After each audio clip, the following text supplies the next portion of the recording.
ሰላም ጤና ይስጥልኝ የተከበራችሁና የተወደዳችሁ ተመልካቾቻችን እንደምን ቆያችሁ? ከብስራት ኤፍኤም የዩቲዩብ ቻናላችን የዕለተ ቅዳሜ የብስራት ስፔሻል ፕሮግራም ተጀምሯል። ተፈራ ታመነ ከመላው የስቱዲዮ ባለሙያዎች ጋር የጋራ ጊዜን አሳልፋለሁ። እስከ ቆይታችን ፍጻሜ ድረስ አብራችሁን ትቆዩ የአክብሮት ግብዣችን ነው። የሳምንቱ መጨረሻ ላይ ተደረሰና የአውሮፓ ደግሞ ታላቅ ሊጎች ይከናወናሉ። ትናንትም የተከናወኑ ጨዋታዎች አሉ። እነዚያም በስፋት እንቃኛለን። ከጨዋታው የተነሱ ሀሳቦችን ፕሪማች ፕሬስ ኮንፈረንስ ላይ እነዚያን በስፋት እንቃኛለን። ስለ ተጋጣሚ ቡድኖች ሀሳቦች እናነሳለን። እናንተም በእናነሳችሁ ሀሳቦች ላይ ኮሜንት ሴክሽን ላይ ሀሳባችሁን ማጋራት ትችላላችሁ። ቅድሚያ ግን በአህጉር አፍሪካ የተከናወነ ጨዋታ ነበረ። በካፍ ቻምፒየንስ ሊግ በአፍሪካ አህጉር ትልቁ ቶርናመንት ነው። እንግዲህ የካፍ ቻምፒየንስ ሊግ ጨዋታ ተደርጎ ነበር። ትላንት አልሂላል ኦምዱርማንን ከማማሊዱ ሰንዳውንስ ያገናኘ ጨዋታ ነበር። እንግዲህ አልሂላል ኦምዱርማን ከዚህ በምድብ ጨዋታ ሂደቶች ላይ ጠንካራ ከሚባሉ ቡድኖች መካከል የሚጠቀስ ቡድን ነው። ትላንትም ሰንዳውንስን 2-1 በሆነ ውጤት ነው ድል ማድረግ የቻለው። ይህን ውጤት ተከትሎ 8 ያክል ነጥቦችን መሰብሰብ ችሏል። አልሂላል ኦምዱርማን በአራት ጨዋታዎች ሁለቱን አሸነፈ፣ ሁለቱን ነጥብ ተጋራና በ8 ያክል ነጥቦች ከዚህ ምድብ ቀዳሚ ነው። ሰንዳውንስ ደግሞ በ5 ያክል ነጥቦች ይከተላል። ሴንት ኢሎሪ ሉፖፖ ከኤምሲ አልጀር ይጫወታሉ። በቀጣይ የሚያሸንፍ ከሆነ ሉፖፖ ነጥቡን ወደ 7 ያሳድግና በምድቡ አልሂላል ኦምዱርማን በመከተል የሁለተኛ ደረጃን ከሰንዳውንስ የመረከብ እድል ይኖረዋል ማለት ነው። ዛሬ የሚደረጋል የካፍ ቻምፒየንስ ሊግ ጨዋታዎች ያንግ አፍሪካንስ ከአልሃሊ ይጫወታሉ። በጠባቂ የጨዋታ መርሃ ግብር ነው። አልሃሊ የዚህ የአህጉር አፍሪካ የቻምፒየንስ ሊግ ባለክብር ክለብ ደጋግሞ ዋንጫዎችን ያሳካው ቡድን ነው። ፔትሮ ዴሉንዳ እንደዚሁ ከስታድ ማለን ይጫወታል። ራባት ደግሞ ከካቢሊ ጋር ጨዋታቸውን ያደርጋሉ። እነዚህ በዕለቱ የሚከናወኑ የካፍ ቻምፒየንስ ሊግ ጨዋታዎች ሆነው ይቀጥላሉ። ትላንት በአውሮፓ ታላቅ ሊጎችም ጨዋታዎች ተደርጓል። በኢስታሪ ኦሎምፒኮ ሮም ላይ ላሲዮን ከጂኖ ያገናኘ ጨዋታ ነበረ። ባለሜዳ ቡድን ላሲዮ ጨዋታውን አሸንፏል። ፔድሮ ቴይለርና ካታሊ ናቸው ጎሎችን ያስቆጠሩት። ሁለቱ ጎሎች የፔድሮና የካታሊ ጎሎች በፍጹም ቅጣት ምት የተገኙ ጎሎች ናቸው በላሲዮ በኩል። ማሊኖቭስኪና ቪቲኒያ ደግሞ ለጂኗ ሁለቱን ጎሎች ያስቆጠሩ ናቸው። በ90 እንግዲህ 100 ደቂቃ ማለት ይቻላል በኤክስትራ ታይም ነው ካታሊ ጎል አስቆጥሮ ላሲዮ ጨዋታውን 3 ነጥብ አሳክቶ እንዲወጣ መሆን የቻለው።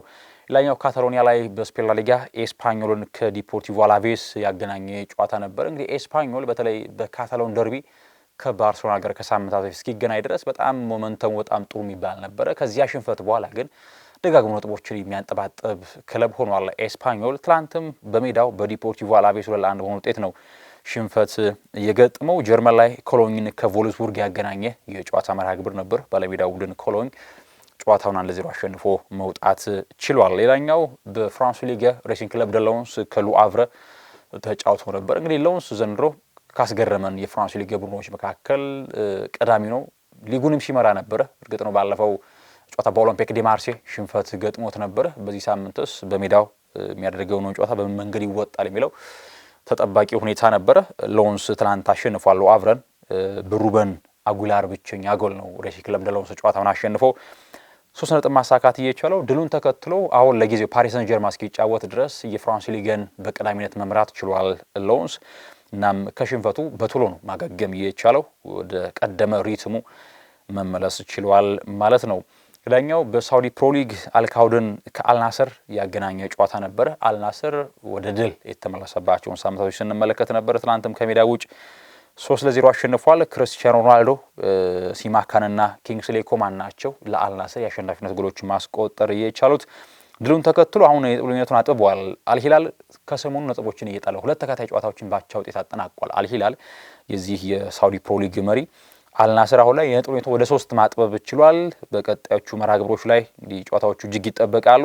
ከዚያም ባለፈ አልሃሊም በ43 ያክል ነጥቦች 3ኛ ደረጃ ላይ የተቀመጠ ቡድን ነው። እናም የሳውዲ ሮሻን ሊግ አሁን የዋንጫ ፉክክሩ አሁን ላይ በጣም ወደ ተጠባቂ ደረጃ ላይ መምጣት የቻለበትን ሁኔታ ነው የተመለከትን የምንገኘው። እናም ትናንት የተከናወኑ ጨዋታዎች ይህንን ይመስላሉ። ወደ አውሮፓ ልመልሳችሁና ዛሬ የእንግሊዝ ፕሪሚየር ሊግ ይጀምራል። በእንግሊዝ ፕሪሚየር ሊግ በጎል ረሽ ነው በዚህ ሳምንት ዛሬ ማለት ነው የመሳሳ ጨዋታው አይከናወንም። 12 ሰዓት ላይ ነው ጨዋታዎች የሚጀምሩት። ኤላንድ ሮድ ላይ ሊድስ ዩናይትድ ከአርሰናል የሚያከናውኑት ጨዋታ ይጠበቃል። አርሰናል ባሳለፈው ሳምንት ከማንቸስተር ዩናይትድ ጋር በኤምሬትስ ተጫውቶ ሽንፈት ገጥሞት ነው ወደዚህ ጨዋታ የሚመለሰው። እርግጥ ነው በሳምንቱ አጋማሽ በቻምፒየንስ ሊግ የ8ኛ ዙር የመጨረሻ መርሃ ግብር የካዛኪስታኑን ካይራት አልማቲ አስተናግዶ አሸንፎ በቻምፒየንስ ሊግ ታሪክ ተከታታይ 8 ጨዋታዎችን ያሸነፈ የመጀመሪያው ክለብ ሆኖ ከዚያም ባለፈ ቀዳሚ ሆኖ ከምድቡ ማለፍ የቻለበትን ውጤት ማስመዝገቡ ይታወቃል። የስኳድ ዴብዙንም የተመለከትንበት ጨዋታ ነበረ። በርከት ያሉ ቅያሬዎችን ነበረ ማድረግ የቻለው ከማንቸስተር ዩናይትድ ጋር ከነበረው የጨዋታ መርሃ ግብር በኋላ ይሄ ደግሞ ለውጥ ማድረጉ ቋሚ ተሰላፊዎቹ አርፈው በጥሩ የፊትነስ አቋም ላይ ሆነው ወደ ሊድሱ ጨዋታ እንዲመጡ ያደርጋቸዋል። ሊድስ ዩናይትድ ከአርሰናል ጨዋታቸውን ያደርጋሉ። እንዲሁም ደግሞ አርሰናል ትላንት ማታ ወደ ሊድስ ለመጓዝ ረዥም መንገድ የሚጓዝ ባስ ለመጠቀም እንደተገደደ መረጃዎችን ሲመለከት ነበረ። ይህም ደግሞ የሆነው በከባድ ጭጋግ ምክንያት እንደሆነም ነው ዘገባዎች እያሳዩ የሚገኙት። ይሄ በስፋት የእንግሊዝ የዜና አውታሮች ይህንን ሲዘግቡት ነበር። እንግዲህ አርሰናል ባለፈው በማንቸስተር ዩናይትድ ላይ በገጠመው ሽንፈቱ ብቻ አይደለም በሜዳ ላይ የነበረው ፐርፎርማንስም ጥያቄ የሚፈጠር ነበር። እንግዲህ አርሰናል ሊጉ ሲጀመር በመጀመሪያ ሳምንት ከማንቸስተር ዩናይትድ ጋር ነበረ።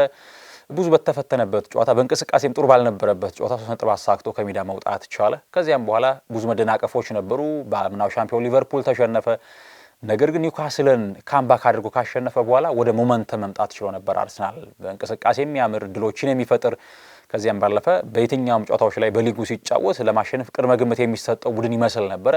በጊዜ ሂደት ግን የግብ ፈጠራ ላይ በጣም ደካማ የሆነ ቡድን፣ የቆመ ኳስ ጥገኛ የሚመስል ቡድን ሆኖ ስንመለከተው ነበረ። አርሰናል በተለይ ፕሌይሜከራቸው ማርቲን ኦዴጋርድ ከዚህ ቀደም የነበረው የ10 ቁጥር ሚና ላይ እንደነበረው ጥራት ሊሆን አልቻለም። ከቡድኑ ጋር ውህደቱ በጣም ጥሩ አልነበረም። ኳስ ከማንሸራሸር በዘለለ የመጨረሻ ድሎችን ለመፍጠር ሲቸገር ስንመለከተው ነበረ። ማርቲን ኦዴጋርድ በማንቸስተር ዩናይትድ ጨዋታ ላይም ከዚያም በፊት በነበሩ ጨዋታዎች ላይ ስንመለከት ነበረ። እንግዲህ ኦዴጋርድ በምን መንገድ ጥራቱን ዳግም ይመልሳል? እርግጥ ነው ተደጋጋሚ ጉዳቶች ሲገጥሙት ነበረ። ከጉዳቶቹ በኋላም ነው ያንን የምናውቀውን ኦዴጋርድ ሜዳ ላይ መመልከት እንግዲህ ያልቻል ነው። ባለፈው በእርግጥ ነው ተጋጣሚው ከአራት አለማቲም ቢሆንም ሜዳ ላይ ግን የካይ ሃቨርትዝ የኤብሪች ኤዜ እና የቪክቶር ዮኬሬሽ ጥምረት በጣም ግሩም ነበረ። የሚገርመው አርሰናል ባለፉት 2 እና 3 ጨዋታዎች ከፈጠረው ድል በላይ በመጀመሪያው አጋማሽ ብቻውን ካይ ሃቨርትዝ ሲፈጠር ነበር ያን ድል። ለበርካታ ወራት ተጎድቶ ነው ወደ ሜዳ የተመለሰው። ነገር ግን ሲመለስ በፊትነስ አንጻር በአእምሮም በጉልበትም በብዙ መልኩ የተሻለውን ካይ ሃቨርትዝ ነው መመልከት የቻል ነው። እናም አሁን ትልቁ ጥያቄ ሚኬል አርቴታ ይህን ውሳኔ ለመወሰን ይደፍራል ወይ የሚል ጥያቄ ይነሳል። ምክንያቱም የፊት መስመሩ ከቡካዮ ሳካ ብቻ ጥገኛ ይመስላል። ከቡካዮ ሳካ ቀይ መስመር አንዳቸው የተለየ ጥራትን የሚፈልግ የሚጠብቅ አይነት ቡድን ሆኗል። ከዚያም ባለፈ ግን የግራ መስመሩ የ10 ቁጥር ሚና ላይ እድሎችን የሚፈጥር ቻንስ ክሬት የሚያደርግ ተጫዋች በእጅጉ አርሰናል እንደሚያስፈልገው ባለፉት ጨዋታዎች እየተመለከትን እንገኛለን። ስለዚህ የሚኬል አርቴታም ፕሬስ ኮንፈረንሱ ላይ ያነሳቸውን ሀሳቦችን የማነሳቸዋለሁ። ያንን ውሳኔ ለመወሰን በቶሎ ማድረግ አለበት። ፍሬኑን ለቆ ደፈር ያለ ቡድን የማጥቃት ሜንታሊቲ የሚላበስ ከሆነ ያንን ማድረግ የሚችሉ ጥሩ ተጫዋቾች አሉት የበርካቶች ሀሳብ ነው እና ሚኬል አርቴታ አሁን ላይ በድፍረት ውሳኔዎችን ይወስናሉ የሚለው በእጅጉ የሚጠበቀው ጉዳይ ይመስለኛል። ከጉዳት ጋር በተገናኘ ምንም ከሮቡ ጨዋታ በኋላ ምንም አዲስ የጉዳት ዜና የለም። ሪካርዶ ካላፊዮሪ ለሳምንታት በቡድኑ ስብስብ ውስጥ አልነበረም፣ በጉዳት ምክንያት ተመልሷል። ሪካርዶ ካላፊዮሪ የአርሰናል ምርጡ ግራ ፉልባክ ነው። አሁን ላይ ከሉዊስ ስኬሊም ከፔሮ ሂንካፒም በተሻለ ካላፊዮሪ የማጥቃትና የመከላከል ሚዛን ጠብቆ በተለይ በማጥቃቱ እንደ ሮሚንግ ፉልባክ ሆኖ ኢንቨርት እያደረገ ኳስ በጥሩ በምቾት መጫወት ይችላል።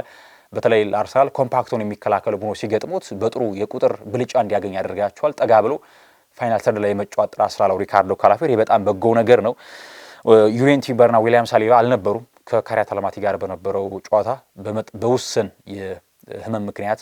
ነገር ግን አሁን ለጨዋታው ዝግጁ ስለመሆናቸው ሚኬል አርቴታ ሀሳቡን ሰጥቷል። እንግዲህ ማክስ ዶማን የፕሪ ኮንትራት ተፈራርሟል። እድሜው ተገቢው ደረጃ ላይ ሲደርስ ፕሮፌሽናል ኮንትራቱን የሚፈራረም ነው የሚሆነው። ስለ ኦዴጋርድ ማሳወቅ ቀርቦት ነበረ ሚኬል አርቴታ። ከዚህ ጋር በተገናኘ እንደ ከዚህ ቀደሙ በፊትነስ ምክንያት በርካታ ጨዋታዎችን አላደረገም፣ ነገር ግን ሁኔታዎችን መገምገም አለበት ሲል ሀሳብ ሰጥቷል። ካይ ሃቨርትዝ ለሊድሱ ጨዋታ ቋሚ ተሰላፊ ሆኖ ለመጀመር ዝግጁ ነው ወይ የሚል ሀሳብ ቀረበለት። አዎ እሱ ዝግጁ ነው በማለት ሀሳቡን ሰጥቷል። ለበርካታ ጊዜያት ከሜዳ ርቆ ነበረ። ከዚያም ባለፈ ደግሞ ከቪክቶር ዮኬሬሽ ጋር የሚነበራቸው ሊንክአፕም ተጠይቆ ነበረ። አዎ በደንብ በተለይ የካይ ሃቨርትዝ እና ኢየሱስ ለረጅም ጊዜ በጉዳት ከሜዳ ርቀው ነበረ አርሰናል ዮኬሬሽን ሲያስፈርም። እናም አሁን የሃቨርትዝ መመለስ ከኳስ ጋር በምቾት የመጫወት ጥራት ስላለው በጥሩ መንገድ ሊንክ አፕ ማድረግ እንደሚችሉ ከቪክቶር ዮኬሬሽ ጋር የሀሳቦች በስፋት የሚነሳው ጉዳይ ነው። ቀደም ሲል እንዳነሳውላችሁ በተለይ በቻምፒየንስ ሊግ ላይ ተጋጣሚያቸው ካይራት አልማቲም ቢሆን በሜዳ ላይ እንቅስቃሴ ግን የካይ ሃቨርትዝ የኢብሪች ኤዜ እና ቪክቶር ዮኬሬሽ ጥሩ የሚባል ሊንክ አፕ ጥሩ የማጥቃት የነጠረ የማጥቃት ጥራትን ስንመለከት ነበርና አሁን ይሄ ከማርቲን ኦዴጋርድ ያጣውን ነገር አርሰናል ከካይ ሃቨርትዝ የማግኘት እድል እንዳለው ስንመለከት ነበርና አሁን ግን ያን ውሳኔ ሚኬል አርቴታ ለመወሰን ዝግጁ ነው ወይ ነው ትልቁ ጥያቄ ብዬ የማስበው። እናም በትልቁ በተለይ ሚኬል አርቴታም ሊያስብበት የሚገባው ጉዳይ ነው። አርሰናል በሜዳ ላይ አይደለም ኮምፓክት ነው በሎ ብሎክ እና በሚድ ብሎክ የሚጫወቱ ክለቦች ይቅርና በግልጽ የማጥቃት ባሪ ለሚጫወቱ ቡድኖች ጋር እንኳን እድሎችን ለመፍጠር የሚቸገር ቡድን ሆኗል። እንዳነሳውላችሁ ከቡካዮ ሳካ አንዳች የተለየ ጥራትን የሚፈልግ አይነት ቡድን ይመስላልና አሁን ደግሞ ልክ አንዳንድ ቡድኖች በማጥቃት ሂደታቸው ላይ ፍሎው እንዴት ባለ መንገድ መስተካከል አለበት የሚለውን በተጫዋች ለውጥ በአጫወት ዘይቤ ደግሞ እንደዚሁ መቀየር የመስተካከል ድሉ እጅግ ሰፊ ነውና ያን ነገር ያስመለክታል የሚለው ይጠበቃል። ሊድስ ዩናይትድ በጣም በተለይ ባለፉት ሳምንታት ከሊጉ በጣም ጥራት ካላቸው ቡድኖች መካከል አንደኛ ነው። በሜዳው በተለይ ጠንካራ ቡድን ነው። ሊድስ ባለፉት 6 የሜዳው ጨዋታዎች ከአርሰናል ጋር ማሸነፍ አልቻለም። 4ቱን ተሸንፎ 2ቱን ባቻ ውጤት ያጠናቀቀው 2000 ላይ ነበር 1-0 ማሸነፍ የቻለው በፈረንጆቹ ሚሊኒየም ወቅት ላይ ነበረ ድል ማድረግ የቻለው። እንደዚሁም አርሰናል ባለፉት 6 ከሊድስ ጋር ያደረጋቸውን ጨዋታዎች 25 በሆነ በጥቅል ውጤት አሸንፎ መውጣት ይችላል። ስለዚህ የማሸነፍ ንጻሬው ከፍ ያለ ነው አርሰናል ከሊድስ ጋር ሲጫወቱ። እንደዚሁም ሊድስ ደግሞ በነገራችን ላይ ባለፉት 5 የሜዳው ጨዋታዎች ምንም ሽንፈት አልገጠመውም። 3ቱን አሸንፎ 2ቱን ባቻ ውጤት አጠናቋል። ስለዚህ ለአርሰናል ፈታኝ ሊሆን እንደሚችል ይታሰባል። ዳንኤል ፋርከም እንደዚሁ በጣም ያለፉት ሳምንታቶች ቡድናቸው በጣም ደፋር ነው። የዶሚኒክ ካልቨርት-ሉዊን የነ ሜቻ እንደዚሁ ፊት ላይ መስመር ላይ ያላቸው ጥራትን ስንመለከት ነበር። እናም ያለፉትን 5 ጨዋታዎች በሜዳቸው አለመሸነፋቸው ለአርሰናል ብርቱ ክለብ ሆኖ ሊቀርቡ እንደሚችሉ ማሳያ ነጥብ ሆኖ ይቀመጣል። ሌላኛው 2:30 ላይ በስታንፎርድ ብሪጅ ቸልሲ ከዌስትሃም ጨዋታቸውን ያደርጋሉ። ቸልሲ እጅግ አስፈላጊውን እጅግ ወሳኙን ጨዋታ ወደ ኢስታዲያው ዲያጎ አርማንዶ ማራዶና አምርቶ ናፖሊን ድል ነስቶ ነው መመለስ እየቻለው። እንደምናስታውሰው ከጨዋታው አስቀድሞ የናፖሊን የውጠኛ ደጋፊዎች በስለት የቸልሲ ደጋፊዎች ላይ ጥቃት እስከማድረስ ደርሰው ነበረ። በዚህ ሁሉ ጫና ውስጥ ሆነው ነው ድል አድርገው የተመለሱትና ከዌስትሃም ጋር ይጫወታሉ። ቸልሲ ሊያም ሮዚነር ከስትራስቡርግ ወደ ክለቡ ከመጡ በኋላ ጥሩ የሚባል መሻሻል ክለቡ እያስመለከተ ይገኛል ከውጤት አንጻር ማለት ነው። እናም ቸልሲ ከዌስትሃም ጨዋታቸውን ያደርጋሉ። ዌስትሃም በአንጻሩ ሰሞነኛ ብቃቱ በጣም ጥራት ያለው ነው። ኖቲንግሃም ፎረስትን ባለፈው በለንደን ስቴዲየም ድል አድርገዋል። በሙሉ ብልጫ ነበር ማሸነፍ እየቻሉት። ሊያም ሮዚነር ኮል ፓልመርን በተመለከተ ለጨዋታውን ቋሚ ሆኖ ለመጀመር ዝግጁ ነው ኮል ፓልመር የሚል ሀሳብ ሰጥቷል። ከናፖሊ ጋር በነበረው የቻምፒየንስ ሊግ ጨዋታ ላይ ተቀይሮ ገብቶ 2 ለጎል ኳሶችን አመቻችቶ ማቀበል እንደቻለ እናውቃለን። እናም 90 ደቂቃ ለማጫወት እሱን አሁን ዝግጁ ነኝ በማለት ሀሳብ ሰጥቷል። ስለ ደስተኝነቱ ከሰሞኑ ሲጠየቅ ነበር። በተለይ ሊያም ሮዚነር ስሙ በጥብቅ ከዩናይትድ ጋር ሲነሳ ስለነበረ ኮል ፓልመር አዎ ደስተኛ ነው በቸልሲ በማለት ሀሳብ ሰጥቷል። ሁሉ ጊዜ ደስተኛ ነው በማለት ሀሳባቸውን ሰጥቷል። ተከላካይ ምናልባት ዴድላይኑ የዝውውር ዴድላይኑ ከመጠናቀቁ በፊት ያስፈርሙ እንደሆነም ሀሳብ ቀርቦላቸው ነበረ። አዎ እሱ ይቻላል፣ የትኛውን ቦታ ላይ መጠናከር እንፈልጋለን እናም ነገሮችን እስኪ እንመለከታለን ሲሉ ስለ ተከላካይ አዲስ ፊርማ በተመለከተ ሀሳብ ሰጥቷል። ከዚያም ባለፈ ሌላኛው የቀረበላቸው ሀሳብ ስለ ጆዋ ፔድሮ በተመለከተ ነው። 2 ጎሎችን አስቆጥሯል ከናፖሊ ጋር። እርሱ በደንብ በልምድ ሜዳ ላይ ራሱን ለማጎልበት እየሰራ ይገኛል። እናም በጣም ጥሩ የሚባል ፐርፎርማንስን ያስመለከተው ከናፖሊ ጋር በነበረው ጨዋታ በማለት ሀሳባቸውን ሰጥቷል። ቼልሲ ያለፉትን 4 የሊግ ጨዋታዎች ከዌስትሃም ጋር በጥቅሉ 15-2 በማሸነፍ ከፍ ያለ ማሸነፍ ንጻሬ እንዳለው ማሳያ ነው። ሌላኛው የሚነሳ ጉዳይ ዌስትሃም ከ19 የፕሪሚየር ሊግ ከሜዳዎቹ ጨዋታዎች አንዱን ብቻ ነው ማሸነፍ የቻለው። ቸልሲን በ14ቱ ተሸንፎ በ4ቱ ነጥብ የተጋራበት ሁኔታ ነው ያለው።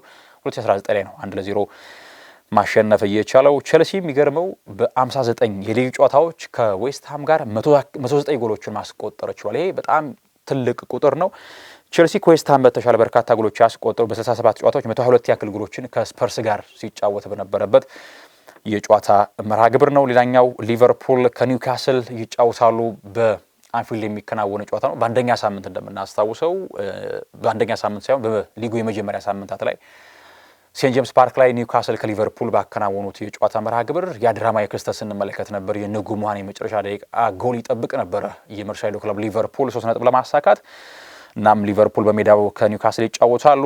ጀርሚ ፍሪምፖንግ ጉዳት እንደገጠሙት አሳውቋል አርነ ስሎት። እናም ያን ያክል ከፍ አይደለም፣ ነገር ግን ለሳምንታት ከሜዳ ይርቃል ብለዋል። ኢብራሂማ ኮናቴ ከሰሞኑ ወላጅ አባቱን በሞት አጥቶ ነበርና በሊቨርፑል ስብስቡ ሲካተት አልነበረም። ነገር ግን አሁን ላይ እንደሚመለስ ይጠበቃል። ኢብራሂማ ኮናቴ ኮርቲስ ጆንስም እንደዚሁ ሪከቨር አድርጓል ከህመሙ። እናም ለጨዋታው ዝግጁ እንደሆነ አርነ ስሎት አሳውቋል። አሌክሳንደር ኢዛክ አሁንም ጉዳት ላይ የሚገኝ ተጫዋች ነው። ከኒውካስልን በተመለከተ ትልቅ ፈተና እንደሆነ ተናግረዋል አርነ ስሎት።